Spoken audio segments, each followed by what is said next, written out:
जी नमस्कार, मैं हूं उमेश कौशिक। स्वागत है आपका श्रेष्ठम एकेडमी के यूट्यूब चैनल पर। बच्चों, लास्ट की क्लास में हमने क्लास 10th का मैथमेटिक्स शुरू किया था और वहां पर हम एक क्लास ले चुके हैं जहां पर हमने रियल नंबर चैप्टर शुरू किया था और उसमें नंबर सिस्टम को डिस्कस कर लिया था। क्योंकि रियल नंबर पे पहुंचने से पहले आपका नंबर सिस्टम क्लियर होना ज़रूरी था, इसलिए वो पार्ट इम्पोर्टेंट था। तो हमने नंबर सिस्टम को वहाँ डिस्कस किया और आज की क्लास को हम अब आगे बढ़ा रहे हैं जहाँ पर हम रियल नंबर से शुरू करेंगे। लेकिन थोड़ा सा रिकैप हम कर लेते हैं कि हमने नंबर सिस्टम में क्या क्या डिस्कस कर लिया था। तो आइए शुरू करते हैं।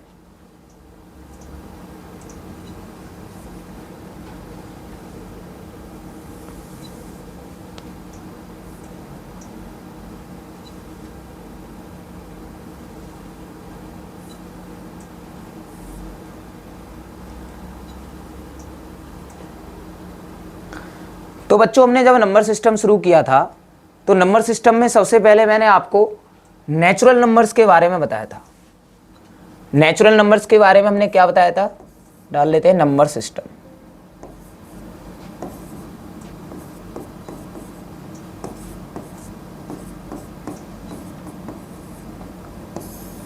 तो नंबर सिस्टम में हमने सबसे पहले क्या स्टार्ट किए थे बच्चों, नेचुरल नंबर से स्टार्ट किए थे।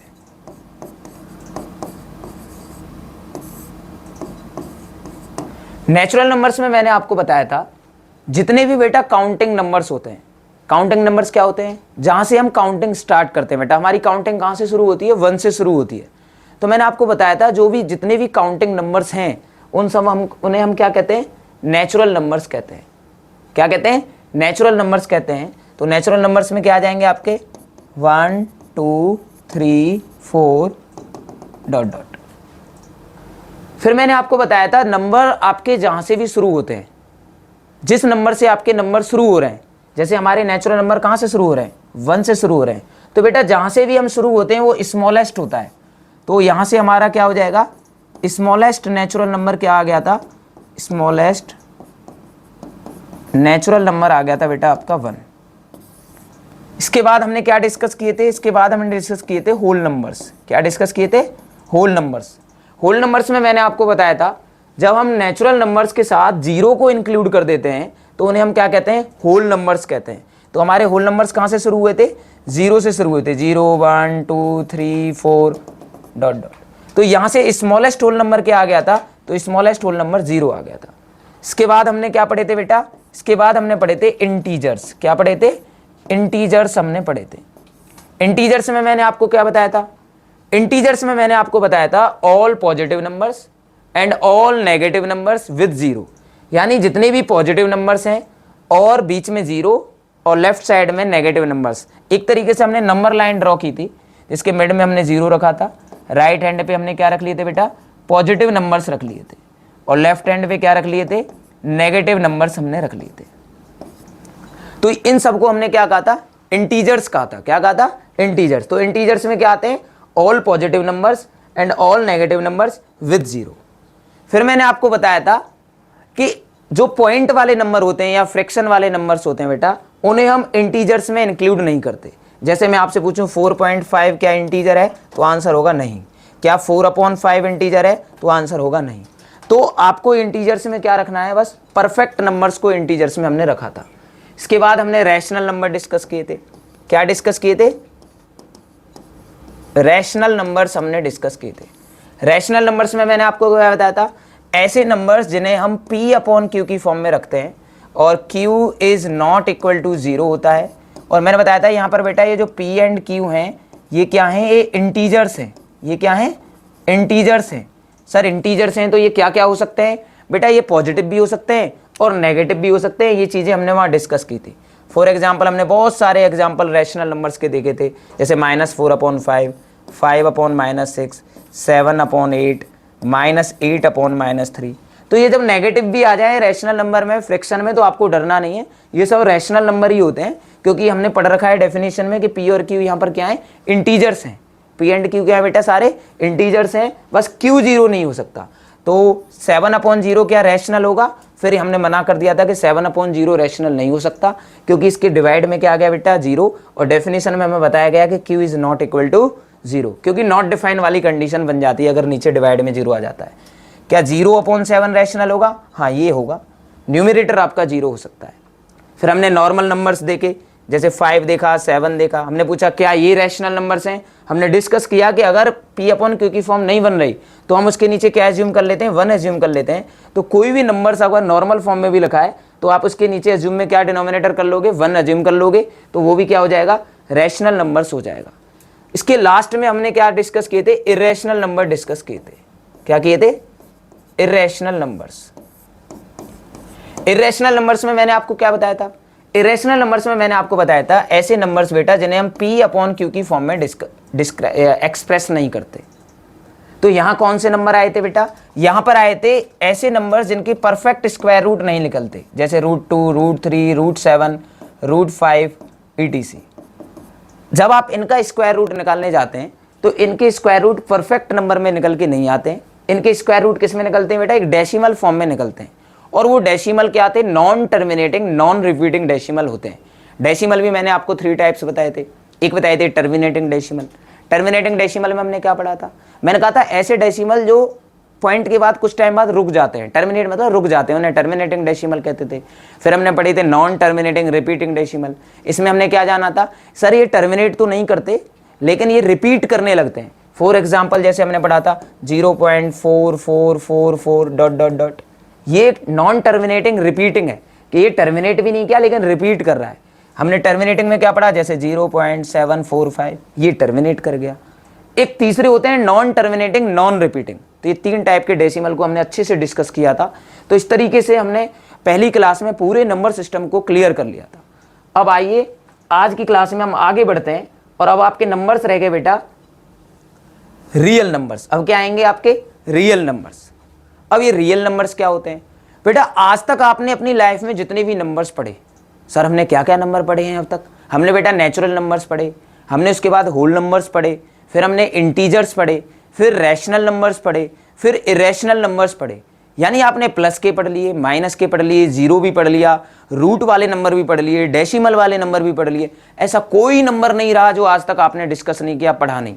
जितने नंबर्स बेटा हमने पढ़े उन सबको हम क्या कहते हैं? रियल नंबर्स कहते हैं। तो रियल नंबर्स में एक तरीके से 2 तरीके के नंबर काउंट किए जाते हैं। एक तो रैशनल नंबर। ये जो रैशनल नंबर है बेटा इसी में क्या क्या आ जाते हैं? आपके रैशनल नंबर में ही आ जाते हैं आपके रैशनल नंबर के अंदर ही क्या क्या आ जाता है? जितने भी नंबर अभी हमने थोड़ी देर पहले हमने डिस्कस किए हैं, जैसे नेचुरल, होल नंबर्स, इंटीजर्स, ये सब नंबर भी रैशनल के अंदर ही इंक्लूड होते हैं। फिर एक और नंबर बचे हैं बेटा इरेशनल। इरेशनल भी अभी हमने डिस्कस किए थे। ऐसे नंबर्स जिनका परफेक्ट स्क्वायर रूट नहीं निकल पाता है उन्हें हम इरेशनल नंबर्स कह रहे थे, जैसे √2, √3, √7, √5, ये सब इरेशनल थे। तो जब हम इनका एक सेट बना दें, यानी ऐसा कॉम्बिनेशन जिसमें रैशनल नंबर भी सारे आ जाएं, रैशनल आ गया तो ऑलरेडी उसमें नेचुरल, होल, इंटीजर्स तो आ ही गए, क्योंकि हम सारे नंबर्स के नीचे क्या एज्यूम कर सकते हैं? 1 एज्यूम कर सकते हैं। तो ऑल नेचुरल नंबर्स भी रैशनल में आते हैं, होल भी आते हैं, इंटीजर भी आते हैं। और साथ में हमने क्या ले लिया? इरेशनल नंबर्स को भी ले लिया। जब इनका एक सेट बना लेते हैं जिसमें रैशनल भी आ जाएं, इरेशनल भी आ जाएं सारे, तो उन्हें हम क्या कहते हैं बेटा? रियल नंबर्स कहते हैं। और आज तक हमने यही तो नंबर पढ़े हैं, नेचुरल पढ़े, होल पढ़े, इंटीजर पढ़े, रैशनल पढ़े, इरेशनल पढ़े। इन सब नंबर्स को क्या कहते हैं आप? रियल नंबर कहते हैं। क्या कहते हैं बेटा? Real number. यानी रियल नंबर में प्लस वाले, माइनस वाले, जीरो, अपॉन वाले, फ्रैक्शन वाले, पॉइंट वाले सारे नंबर्स आपके रैशनल नंबर के अंदर आ जाते हैं, रियल नंबर के अंदर आ जाते हैं। तो रियल नंबर की जो डेफिनेशन बनती है वो क्या बन जाती है? रियल नंबर की डेफिनेशन बन जाती है set of all rational numbers and irrational numbers is called real number. आपको एक नोट ध्यान रखना है, मैंने अभी भी डिस्कस कर लिया है। वैसे जो नेचुरल नंबर होते हैं, होल नंबर होते हैं, इंटीजर होते हैं, उन्हें बेटा रैशनल कहते हैं। तो मैंने लिख रखा है natural numbers, whole numbers, integers are also rational numbers. इन्हें बेटा हम रैशनल भी कहते हैं, क्योंकि मैंने आपके सामने लिखूं 1 2 3 4 5, ये नेचुरल हैं। आप इनके नीचे एज्यूम क्या कर सकते हो? सबके नीचे 1 एज्यूम कर सकते हो। तो जितने भी नेचुरल नंबर्स हैं हम उन्हें रैशनल नंबर कह सकते हैं। ऐसी सिमिलरली 0 1 2 3 इनके नीचे क्या एज्यूम कर सकते हो आप? 1 एज्यूम कर सकते हो। तो जितने भी होल नंबर्स थे सबको आप क्या कह सकते हो? रैशनल। तो मैंने यही लिख दिया है कि जितने भी नेचुरल नंबर होते हैं, नेचुरल, होल, इंटीजर, सबको आप रैशनल कहते हैं। बट इनको इरेशनल नंबर्स हम नहीं कह सकते। यानी इरेशनल नंबर एक अलग क्लास है और रैशनल नंबर के अंदर नेचुरल होल इंटीजर्स आ जाते हैं।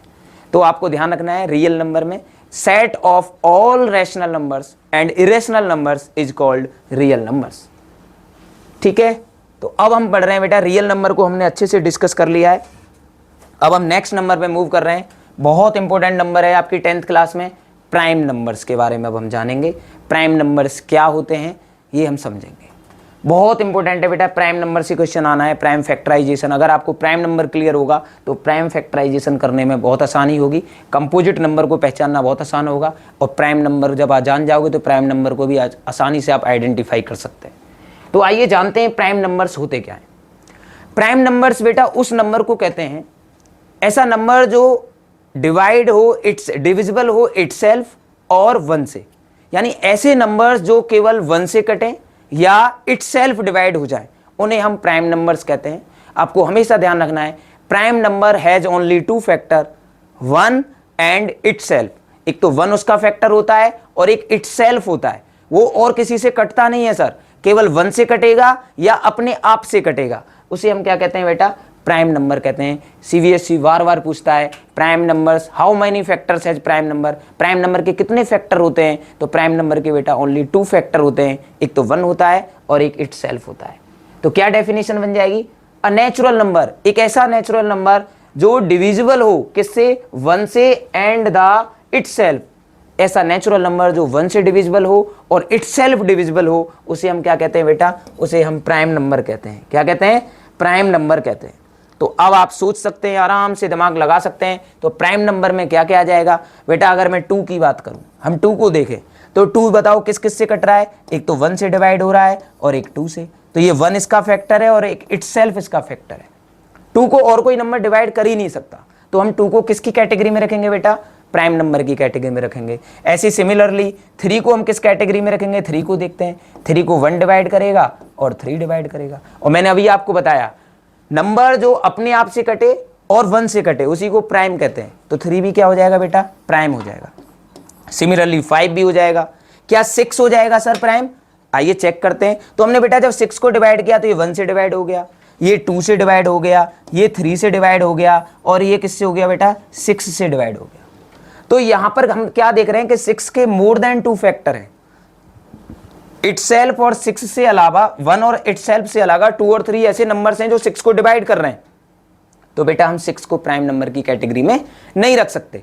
प्राइम नंबर की कैटेगरी में हम वही नंबर रखेंगे जो 1 से डिवाइड होगा और इटसेल्फ डिवाइड होगा, उसी को हम प्राइम नंबर कहेंगे। तो हमारा और एग्जाम्पल क्या हो सकते हैं बेटा, जैसे 7 आप डिवाइड करेंगे तो 1 से डिवाइड होगा और 7 से डिवाइड होगा, इसलिए 7 को हम क्या कह सकते हैं, प्राइम नंबर्स कह सकते हैं। क्या 9 प्राइम नंबर हो सकता है, नहीं हो सकता, क्योंकि प्राइम नंबर वो होते हैं जो 1 और इटसेल्फ डिवाइड हो। हम देख रहे हैं प्राइम 9 को तो 3 भी डिवाइड कर देगा, 9 तो करेगा ही करेगा, 1 भी करेगा, लेकिन 3 एक ऐसा नंबर था जो इनसे एक्स्ट्रा आ गया, इसलिए बेटा हम 9 को प्राइम नंबर नहीं कह सकते। तो प्राइम नंबर में आप क्या रखेंगे, प्राइम नंबर में वही नंबर रखेंगे जो इटसेल्फ डिवाइड हो और 1 से डिवाइड हो, उसे आप प्राइम कहेंगे। फॉर एग्जाम्पल अगर आपको देने हैं तो 2, 3, 5, 7, 11 ये ऐसे नंबर्स हैं बेटा जो या तो 1 से कटेंगे या इटसेल्फ कटेंगे, और कोई फैक्टर इन्हें नहीं मिलेगा। तो हमेशा ध्यान रखो, prime number has only 2 factor, 1 and itself. Clear है इतना।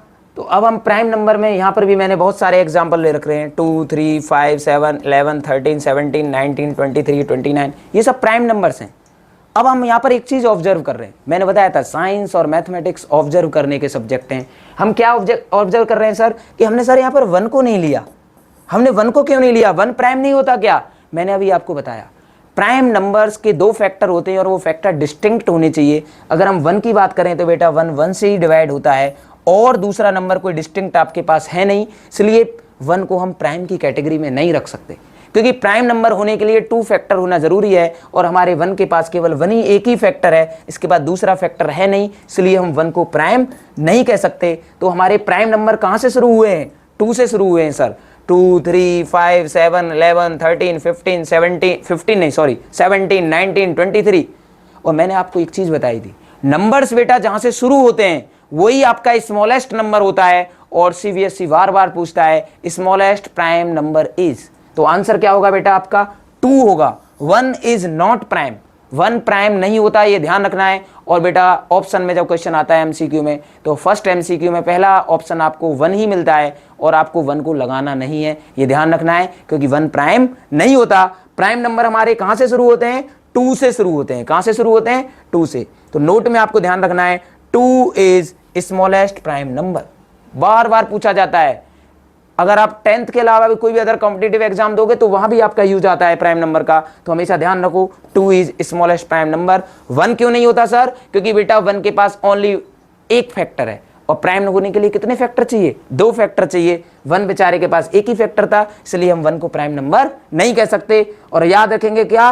2 is the smallest prime number. Prime number smallest क्या है? 2 है। एक चीज और याद रखनी है, मैंने लिख भी दिया यहां पर, 1 is not prime as it has only 1 factor. 1 क्यों नहीं है प्राइम? क्योंकि इसके पास एक ही फैक्टर है। और प्राइम होने के लिए सर कितने फैक्टर होने चाहिए? प्राइम होने के लिए 2 फैक्टर होने चाहिए। तो उम्मीद है कि आपको प्राइम नंबर अच्छे से समझ आ गया होगा। प्राइम नंबर में क्या याद रखेंगे? ऐसा नंबर जो अपने आप से कटे और 1 से कटे, जिसके 2 ही फैक्टर हों, इटसेल्फ और 1, उसे प्राइम कहेंगे। और प्राइम नंबर कहां से शुरू होते हैं बच्चा? 2 से शुरू होते हैं। स्मॉलेस्ट प्राइम नंबर आपको याद रखना है 2 होता है और 1 प्राइम नहीं होता, यह भी आपको ध्यान रखना है। आइए अब हम आगे मूव करते हैं नेक्स्ट नंबर पे।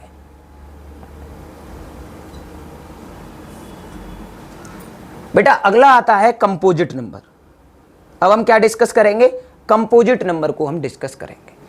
सर ये कंपोजिट नंबर क्या होते हैं? बेटा अभी हमने प्राइम नंबर को डिस्कस किया था, जैसे 2, 3, 5, 7, 9, 11, ये सब प्राइम नंबर थे। सॉरी 9 नहीं है यहां पर, 9 को हम हटा देंगे यहां से, 11, ये सब प्राइम नंबर्स हैं। ये तो हमने डिस्कस कर लिए। बेटा अब हम डिस्कस करेंगे कंपोजिट नंबर को। कंपोजिट नंबर क्या होते हैं? कंपोजिट नंबर होते हैं बेटा ऐसे नंबर्स जो प्राइम नहीं थे, जिनके फैक्टर 2 से ज्यादा थे। जैसे 4 के अगर हम फैक्टर देखें तो 4 के फैक्टर क्या कहेंगे बेटा? 1 आएगा, 2 आएगा और 4 आएगा। हम यहां पर देख रहे हैं कि 4 के फैक्टर मोर देन 2 हैं।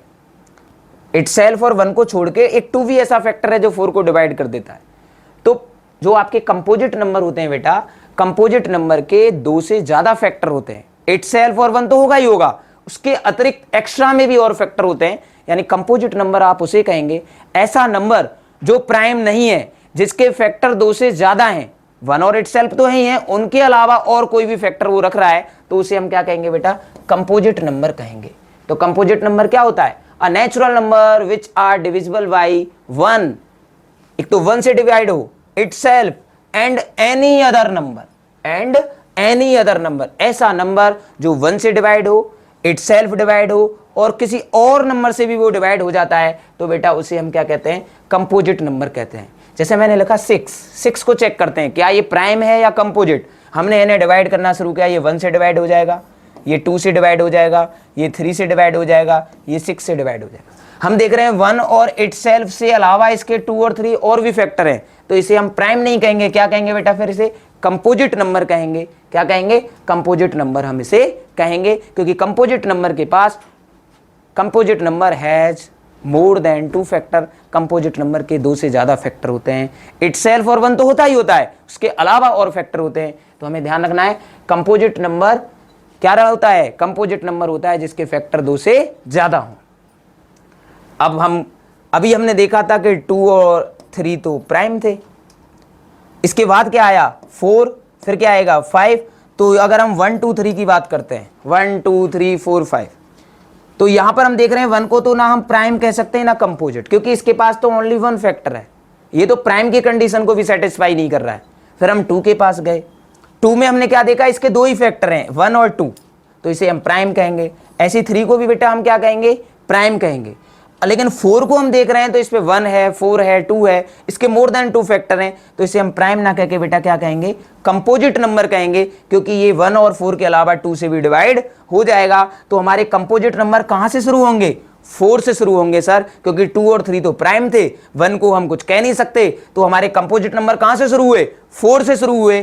तो स्मॉलेस्ट कंपोजिट नंबर अगर आपसे पूछा जाए तो आप हमेशा क्या बताएंगे बच्चा? 4 बताएंगे। बहुत सारे एग्जाम्पल आप कंपोजिट नंबर के आप लिख सकते हैं, जैसे फॉर एग्जाम्पल 4, 6, 8, 9, 12, 10 ... ये बहुत सारे नंबर ऐसे हैं जो मोर देन 2 फैक्टर रखते हैं, 1 और इटसेल्फ के अलावा इनके बहुत सारे फैक्टर होते हैं, इसलिए हम इन्हें प्राइम ना कहकर क्या कहेंगे बच्चा, कंपोजिट नंबर कहेंगे। बस आपको याद रखना है स्मॉलेस्ट कंपोजिट नंबर, बार बार एग्जाम में पूछा गया है, smallest composite number is, option में क्या होगा 1 2 3 4, तो 1 तो कुछ होता नहीं है, 2 और 3 प्राइम हो गए, तो आपका ऑप्शन क्या हो जाएगा ठीक, 4 वाला ऑप्शन आपका ठीक हो जाएगा। तो आपको नोट में ध्यान रखना है 4 is smallest composite number, 1 is neither prime nor composite number, क्योंकि 1 प्राइम नहीं होता और ना ही क्या होता है कंपोजिट नंबर, क्योंकि इसके पास केवल एक ही फैक्टर है, वो भी 1 है। अच्छा, एक चीज और ध्यान रखनी है आपको, यहां मैंने लिख भी दिया है, every composite number has more than 2 factor, her composite number के 2 से ज्यादा फैक्टर होते हैं। और बेटा ये जो कंपोजिट नंबर है ना, ये प्राइम नंबर का प्रोडक्ट भी होता है। आप कोई भी कंपोजिट नंबर देख लो, मैंने 4 लिखा तो ये प्राइम नंबर का प्रोडक्ट है, आपने इसे 2 × 2 आप लिख सकते हो। मैंने 6 लिखा, 6 एक कंपोजिट नंबर है, हम इसे प्रोडक्ट ऑफ प्राइम नंबर भी कह सकते हैं, 2 × 3 देखो। तो कोई भी कंपोजिट नंबर हो, आप उसे प्रोडक्ट ऑफ प्राइम नंबर के रूप में भी एक्सप्रेस कर सकते हैं। क्लियर? तो कंपोजिट नंबर क्या है, ऐसा नंबर जिसके मोर देन 2 फैक्टर होते हैं उसे हम कंपोजिट नंबर कहते हैं। तो उम्मीद है आपको कंपोजिट नंबर अच्छे से समझ आ गया होगा। बस आपको ध्यान रखना है smallest prime number is 2 and smallest composite number is 4। 1 is neither prime और नॉर कंपोजिट, 1 ना प्राइम होता है ना कंपोजिट होता है। अब बेटा बहुत इंपॉर्टेंट थ्योरम हम डिस्कस करेंगे। थ्योरम है आपकी फंडामेंटल थ्योरम ऑफ अरिथमेटिक। अभी जो हम कंपोजिट नंबर के बारे में पढ़ रहे थे, वही कंपोजिट नंबर के बारे में इस थ्योरम में डिस्कस किया गया है। पूछ लिया जाता है पेपर में, बार बार रिपीटेड क्वेश्चन है, right state fundamental theorem of arithmetic. State लिखना है आपको, यानी क्या स्टेटमेंट है फंडामेंटल थ्योरम ऑफ अरिथमेटिक का। तो बेटा फंडामेंटल थ्योरम ऑफ अरिथमेटिक क्या कहती है, अभी मैंने आपको बताया था, जैसे मेरे पास एक नंबर है, कंपोजिट नंबर है बेटा मेरे पास, मैंने एक कंपोजिट नंबर लिया 6, मैं इसे क्या लिख सकता हूं, 2 × 3 लिख सकता हूं। तो बेटा यही तो कहती है हमारी फंडामेंटल थ्योरम। क्या कहती है, every composite number can be express as a product of prime number. हर कंपोजिट नंबर को आप प्रोडक्ट ऑफ प्राइम नंबर के रूप में एक्सप्रेस कर सकते हैं। कोई भी नंबर ले लो आप, 10 को आप क्या लिख सकते हो, 2 × 5, 25 को आप क्या लिख सकते हो, 5 × 5। एवरी कंपोजिट नंबर लिखा हुआ है स्टैंडर्ड, बार बार पेपर में आता है, ऐसे आता है राइट स्टेट या state fundamental theorem of arithmetic. Fundamental theorem of arithmetic का स्टेटमेंट लिखो तो आपको लिखना पड़ेगा every composite number can be expressed as a product of prime number. इसका मतलब क्या है, हर कंपोजिट नंबर प्राइम नंबर का प्रोडक्ट के रूप में उसे हम क्या कर सकते हैं, एक्सप्रेस कर सकते हैं। And this prime factorization is unique. बेटा ये जो प्राइम फैक्टराइजेशन है ये यूनिक है, ये 6 का ही हो सकता है 2 × 3, और किसी का आप नंबर का कंपोजिट नंबर के प्राइम फैक्टराइजेशन करो तो वहां पर 2 और 3 नहीं आने वाला, क्योंकि जो 6 है उसका एक यूनिक प्राइम फैक्टराइजेशन है 2 और 3, लेकिन बेटा इनका ऑर्डर आगे पीछे हो सकता है, इसे हम 3 × 2 भी लिख सकते हैं। तो यही यहां पर लिखा हुआ है, apart from the order in which prime factors occur, यानी उस ऑर्डर को आप छोड़ सकते हैं कि ये आगे पीछे हो सकते हैं, ऐसा पॉसिबल है, लेकिन होगा 6 का क्या फैक्टर ही, 2 × 3 या 3 × 2। तो फंडामेंटल थ्योरम ऑफ अरिथमेटिक आपको अच्छे से समझ आ गई होगी, उम्मीद है। मैंने क्या बताया आपको, every composite number can be expressed as a product of prime number and this prime factorization is unique apart from the order in which the prime factors occurs. कहने का मतलब क्या है, हर कंपोजिट नंबर को आप प्राइम फैक्टर के multiply के रूप में लिख सकते हैं, प्रोडक्ट के रूप में, और ये जो आप प्रोडक्ट के रूप में लिखते हैं ये यूनिक होता है, ये आगे पीछे हो सकते हैं, ऑर्डर मैटर नहीं करता यहां पर। तो आपको ध्यान रखना है, हम जैसे हमने यहाँ 4 का एग्जांपल लिया है, 4 को 2 × 2 लिख दिया है, 6 को 2 × 3 लिख दिया है, 18 को 2 × 3 लिख दिया है।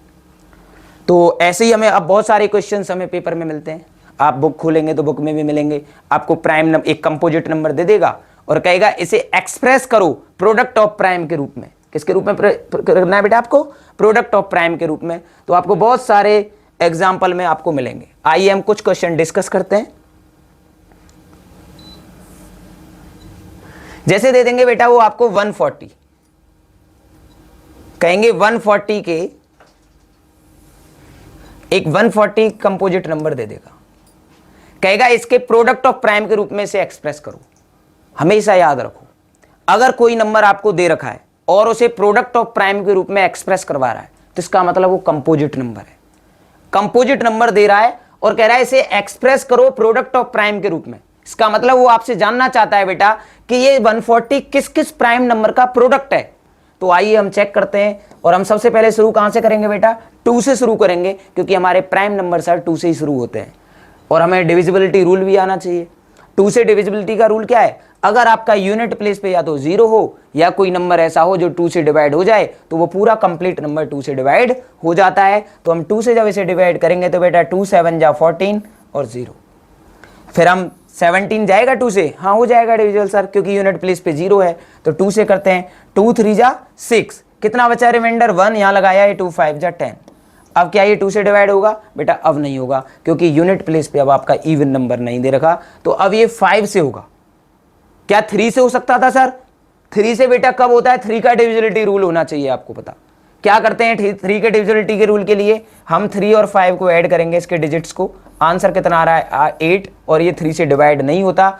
यानी अगर आपके डिजिट का सम 3 से डिवाइड हो जाता तो पूरा नंबर फिर 3 से डिवाइड हो जाता, लेकिन ये सेटिस्फाई नहीं कर रहा तो 3 से डिवाइड नहीं होगा। अब 5 पे जाएंगे, और 5 का डिविजिबिलिटी रूल क्या कहता है, अगर यूनिट प्लेस पे या तो 5 हो या 0 हो तो आपका नंबर क्या हो जाता है बेटा, 5 से डिवाइड हो जाता है। तो ये नंबर आपका 5 से डिविजिबल होगा। 5 7 जा 35, ऐसे हम 7 से कर देंगे, 7 1 जा 7। तो जब हमने 140 के प्राइम फैक्टर किए तो हमें पता चला बेटा कि 140 2 5 और 7 के प्रोडक्ट से मिलकर बना है। लेकिन हमें ध्यान देना है 2 यहाँ कितने टाइम्स लिया बेटा, 2 की पावर 2, तो हम इसे लिख देंगे 2 की पावर 2, क्योंकि 2 आपका 2 टाइम्स है, इंटू 5 इंटू 7। तो ये हमने क्या कर दिए, एक कंपोजिट नंबर जो आपको दे रखा था उसे प्रोडक्ट ऑफ प्राइम के रूप में क्या कर दिया, एक्सप्रेस कर दिया। तो इस तरीके से आप बहुत सारे क्वेश्चंस आपको दे सकते हैं। 156 आपको वो दे देंगे, 156 के भी करा सकते हैं। आपको 2 से डिवाइड करना है, 2 7 जा 14, कितना बचा सर 1 बचा, ये 16 हो गया, 2 8 जा 16। फिर 2 से करेंगे अगेन डिवाइड, 2 3 जा 6, कितना बचा 1, ये बन गया 2 9 जा 18। अब बेटा ये 3 से डिवाइड होगा, 3 1 जा 3, 3 3 जा 9, फिर कितने से होगा 13 से होगा, 13 1 जा 13। तो हमने क्या देखा, 156 जो कंपोजिट नंबर था वो 2 2 3 और 13 के प्रोडक्ट से बना है। तो हम क्या लिख सकते हैं, 156 इक्वल टू 2 की पावर 2 इंटू 3 इंटू 13। तो इस तरीके के क्वेश्चन आपको मिलेंगे, आपको कोई भी नंबर दे सकते हैं और उसे प्रोडक्ट ऑफ प्राइम के रूप में एक्सप्रेस कराएंगे। तो यहाँ पर हमने किसका यूज किया है, फंडामेंटल थ्योरम ऑफ अरिथमेटिक का, क्योंकि फंडामेंटल थ्योरम ऑफ अरिथमेटिक क्या कहती है, every composite number can be expressed as a product of prime number and this prime factorization is unique. यानी हर composite number product of prime number से मिलकर बना होता है। तो हमने इस तरीके से देखा, हमने बहुत सारे नंबर्स के और भी हम कर सकते हैं, प्राइम फैक्टर्स हम कर सकते हैं, बहुत सारे क्वेश्चंस आप कर सकते हो अपनी बुक में जाके, और आपको कमेंट सेक्शन में बताना है। हमने बहुत सारी चीज़ें डिस्कस की कि स्मॉलेस्ट प्राइम नंबर क्या है और स्मॉलेस्ट कंपोजिट नंबर क्या है। मिलेंगे आपसे अगली वीडियो में, और टॉपिक हम स्टार्ट करेंगे। वहाँ पर प्राइम फैक्टराइजेशन मेथड सीखेंगे, उसकी हेल्प से एलसीएम एचसीएफ कैसे निकाला जाता है, ये सारी चीज़ें हम करेंगे। तब तक के लिए आप जुड़े रहिए हमारे श्रेष्ठम एकेडमी के यूट्यूब चैनल से। और अगर आपको ये वीडियो पसंद आए, मेरा किया हुआ प्रयास इस टॉपिक पर पसंद आए, तो वीडियो को लाइक शेयर, चैनल को सब्सक्राइब अवश्य करना। धन्यवाद।